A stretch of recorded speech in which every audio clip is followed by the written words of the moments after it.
Hello and hi everybody, welcome back to another one. At this time, I'm here with more from the Paint Explainer, and this one is the most painful cave deaths ever. So we got some more hell coming from the depths of the caves. So should be a message to y'all that even if you're a cave diver, don't trust most caves. Just don't. Even some on Minecraft. But with that being said, if you haven't already watched the original video yourself, link to it will be in the description. So with that being said, let's get into this. Mossdale Cave Incident. It was June 24th, 1967, and 10 cavers were about to enter Mossdale Cavern to help clear some of the deeper passages and map them out. The two leaders of the group had already explored this cave before, which reassured everyone else. This particular cavern was known for its tight spaces and the very few areas where a person could fully stand. After a few hours inside, 4 of the cavers realized how difficult the cave actually was and decided to return to the surface. They noticed a cloudy sky, but nothing seemed out of the ordinary. The remaining cavers continued their descent until they reached the far marathon passage, which measured only 18 inches by 12 inches, with a small stream of water flowing along the bottom. Wow. Everything seemed to be going well, and the group on the surface soon noticed that it had started raining, so they took cover. Initially, the rain did not seem concerning, but the cavers inside began to notice rising water levels. When the water became alarmingly high, they decided to end the day's work and head back, even though they were still 3 hours from the entrance. Meanwhile, the surface group spotted something terrifying. A lake of water had formed around the cave's entrance. The cavers inside had no idea how much water was about to flood the cave. The surface group ran to get help, while the cavers frantically tried to reach higher chambers. However, the water continued to rise, pressing toward their faces. Rescuers and hundreds of volunteers worked tirelessly, pumping water out of the cave and pumping oxygen inside, hoping that the cavers had found a safe chamber. Does that actually work? Every one of the cavers drowned. Shaft sinkhole tragedy. All because it May rained. 1973, and a group of 9 diving experts had planned a dive at Mount Gambier shaft sinkhole. This sinkhole had a unique feature. There was only a tiny opening leading to a cave with a lake 20 feet below. From this opening, a beam of light went down into the cave and onto the lake, which was extremely helpful for the divers' orientation.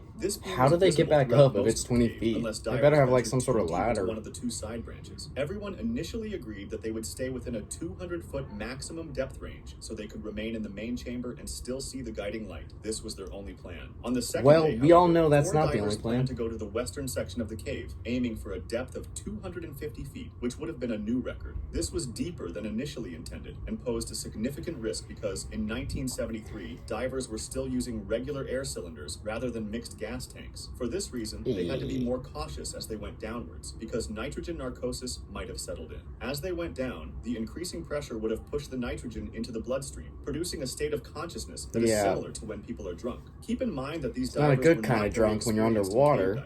They were more accustomed to standard open water scuba diving. This added even more risk to their plan. They started going downwards into the western section of the cave, and one experienced diver noticed that nitrogen narcosis was kicking in, so he immediately went back out. Several of them followed him and went back to the surface as well, but 4 of them kept going, determined to set the record and get a quick look before surfacing. After a minute or so, the group at the surface became concerned, realizing the 4 divers would soon exhaust their air supply. A few returned to the cave to find them, and they discovered a flashlight and a camera on the bottom, but no trace of the divers. There was a problem that we haven't yet mentioned: silt. The movements of the 4 divers stirred up the long settled silt into a sand cloud that would take a lot of time to settle back. This reduced visibility to less than an arm's length, removing any hope for orientation for the underwater divers. Without being able to see anything, oxygen running dangerously low, and nitrogen narcosis kicking in, the 4 divers drowned. Wow. Jacob's well tragedy. That's so scary. It's November 23rd, 1983, and 2 students from Texas State University named Richard and Clark are about to enter Jacob's Well, an underwater hole that leads to an underwater cave. This hole seems relatively shallow, around 25 feet, and many people try to touch the bottom and then come up. However, this is just a deceiving appearance because it actually leads to another underwater cave with 3 chambers. Of course, if you're an experienced diver, that's what you want to do. But the third one has a really small squeeze to get into it. If you manage to squeeze through, you'll enter a room that is 10 feet tall, and you'll see a really small hole at the farthest edge. Oh god damn it, it continues. This small tunnel was just 2 feet in diameter, and 2 years prior, 2 people died in it, because after they managed to get through, a rock slide filled with gravel blocked them inside. Now, getting back to our 2 students, they were fairly experienced in normal diving, but not in cave diving, and they were trying to get their instructor certification in open water diving. Their instructor, Don, was an incredibly skilled skilled and experienced diver, and he was the one who removed the two bodies we just talked about. He used to constantly warn everybody to stay away from Jacob's well since it's deadly, and he even tried to cover up the small hole that leads to the fourth chamber with some cement. But other divers reopened it and left a message that said, "You can't keep us out." Don himself almost died in Jacob's well. When he tried to enter the fourth chamber, a gravel slide trapped him in the tunnel. He almost resigned himself to death. His tank was empty, and he had swallowed some water. But his survival instinct kicked in, and he started rapidly moving until he cleared enough water to escape. When he did, he saw his diving colleague extending a regulator for him to breathe. As he started resurfacing, the air inside his body expanded until he reached almost 4 times his normal body size. By the time he broke the surface, he was screaming in pain. His belly was huge because his stomach had completely ruptured. These stories caught the attention of Richard and Clark, who wanted to take a look for themselves, even though they didn't That's really know what you want.